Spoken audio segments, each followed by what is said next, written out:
इंद्र की पदवी उसको प्राप्त होती है जो 100 मन घी के और 100 यज्ञ कर दे। एक बार के अनुष्ठान में 100 मन देसी घी गाय का भैंस का लगे। जब जहाँ 100 मन देसी घी लगेगा तो उसमें फिर अन्य कॉस्ट कितना होगा और खर्चा, रोटी टुके का, दाल फ्राई का अंडरस्टूड है, कुछ हवन में लग जाता। ऐसे ऐसे फिर उस प्रत्येक यज्ञ जितने 100 यज्ञ करनी पड़ेंगी उसको, और 100 यज्ञ की कुछ कंडीशन है, वो कंडीशन सफल होनी चाहिए। यदि वो कंडीशन फेल होगी तो भी वो यज्ञ खत्म और नए सिरे तो फिर शुरू, जब जाके इंद्र बनता। दूसरा इंद्र बनता है तप करने से, तप से राज मदमानम और जन्म तीसरे शुक्र स्वानम। तो और इंद्र को एक हिदायत होती है, साथ में एक इंस्ट्रक्शन होती है उसके लिए, जिससे वो बहुत सतर्क रहता है कि आपके शासनकाल में 72 चौकड़ी युग के दौरान यदि किसी ने पृथ्वी के ऊपर इंद्र की पदवी प्राप्त करने योग्य साधना तपस्या कर ली या यज्ञ कर लिया तो तुझे पद से हटा दिया जाएगा, उसको उस पद को दिया जाएगा। इसको ये चिंता बनी रहती है कि ये किसी को भी इस पृथ्वी पर उसके यज्ञ सफल नहीं होने देता। एक बार विश्वामित्र ने तपस्या शुरू करी थी, इसके तो यही इसने अपने हलकारे छोड़ रखे, अपने दूत भेज रखे।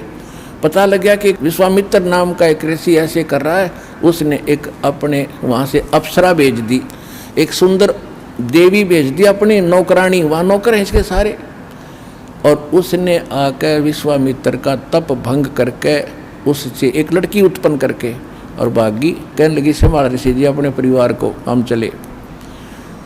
अब ये ऐसे करता है इसी दृष्टिकोण से। जब उसको ये पता चला कि मार्कंडे नाम के एक ऋषि बंगाल की खाड़ी में तपस्यारत है, तो इसने दो बात निस्वाती कि कोई तप करके या यज्ञ करके मेरा राज ना छीन ले। राज के लिए तो नाश करा दे, राजा लोग सेना मरवा डालते हैं, कितने मर जाओ चाहे, तो वो तो इंद्र का राजा, वो तो करा के करवा दे। उसने एक सुंदर उर्वशी भेजी मार्कंडे जी को उसका तप भंग करने के लिए।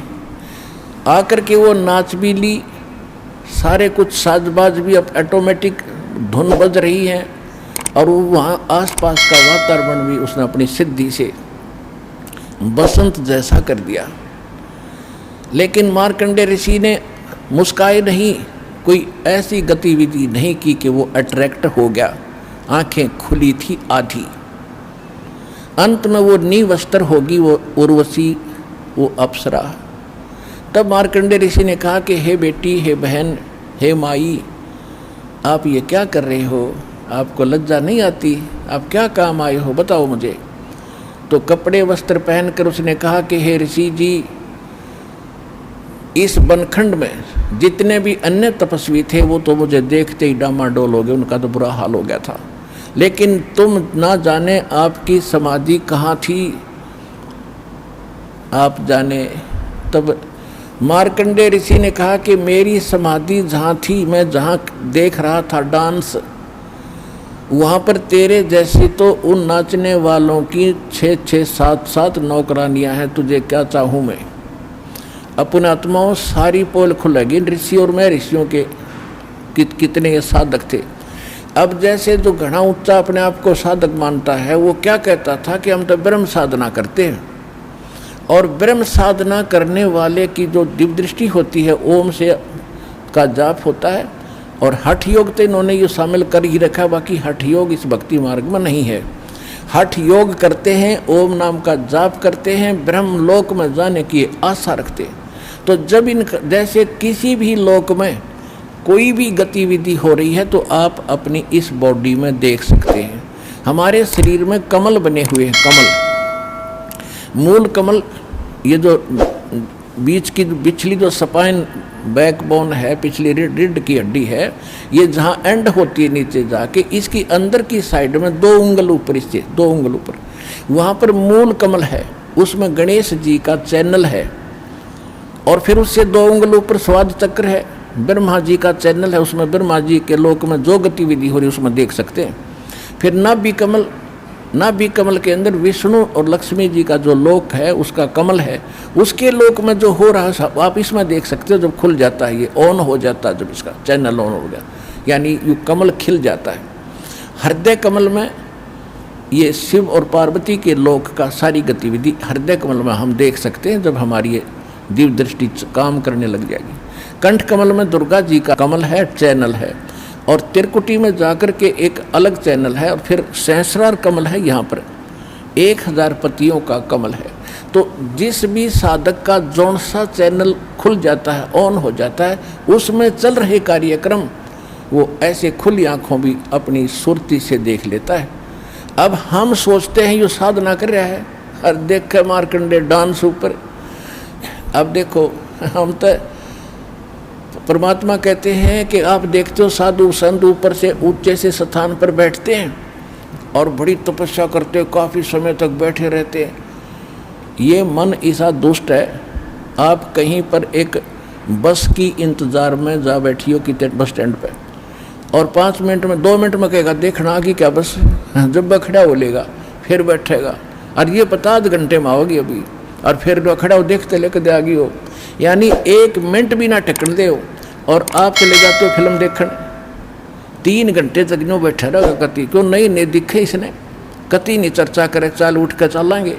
तो ऐसे ये मन वहाँ टिकता है जो आँख सामने वाली आँखों से और हटकर कोई और अच्छा दृश्य ये देख रहा होता है, तब ये ऋषि लोग बैठे रहा करते थे, न 1 मिनट भी ना टकड़ गए हो। इसके लिए सूक्ष्म वेद में कहा है, डंब करें डूंगर चढ़े अंतर झीनी झूल, और जग जाने बंदगी कराइयो बोवे सोल बबूल।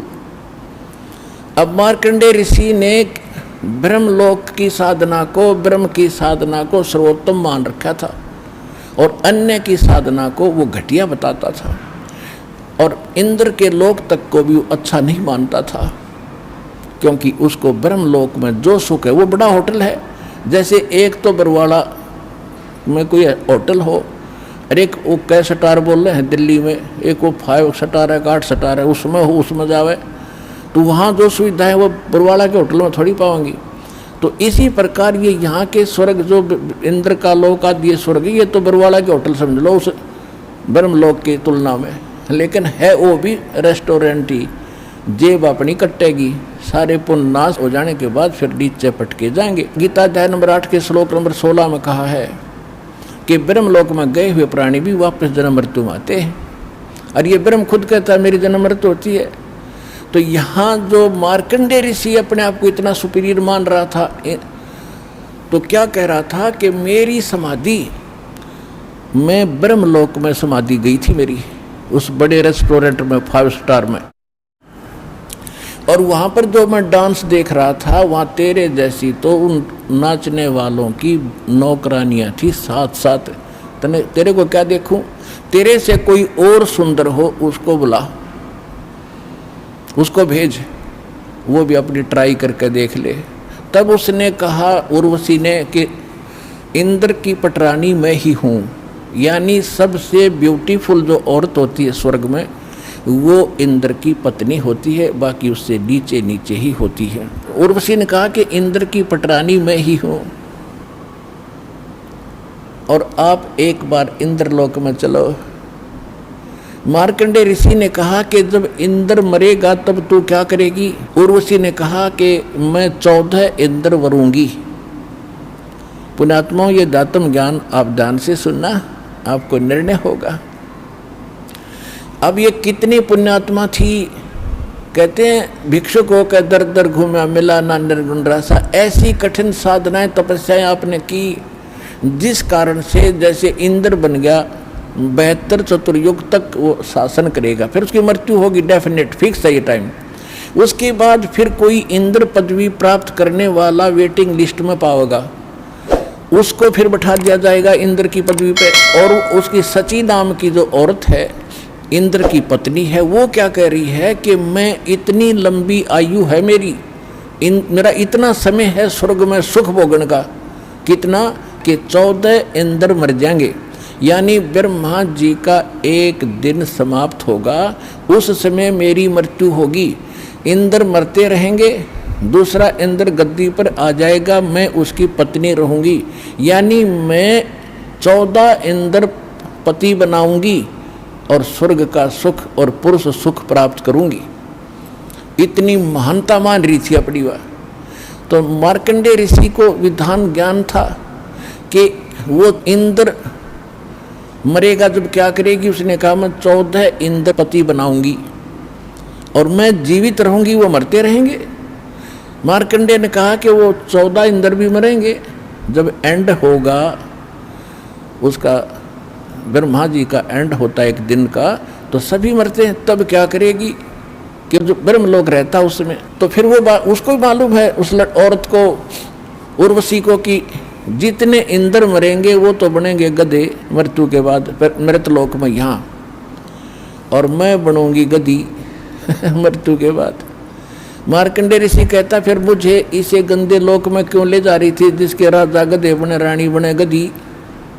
मुझे उस वहाँ ले जाने के लिए तू किस लिए आई।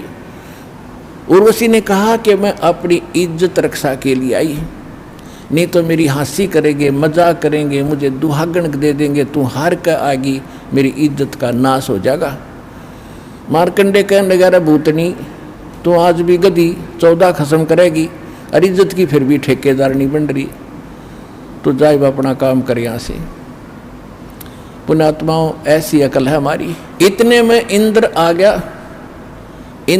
गया स्वर्ग का राजा, और उसने कहा कि हे बंद निवाज, आप जीते हम हारे, इंद्र की पदवी प्राप्त करो। मार्कंडेय ऋषि ने कहा कि अरे अरे इंद्र, तू क्या कह रहा है। इंद्र की गद्दी हमारे लिए तो काग की बीट है, और भले आदमी तू भी त्याग दे, इसने ना गधा बनेगा। आजा तुझे मैं ब्रह्मलोक की साधना बताता हूँ। अब उसने ब्रह्मलोक तक का पता था। मार्कंडेय ऋषि को इतना ज्ञान था ऋषियों को, फिर भी वो अपने को सुपीरियर बता रहा है और उसको हिदायत दे रहा इंद्र को कि छोड़ दे इस राज के लालच ने, आजा तुझे साधना बता दूं ब्रह्मलोक की।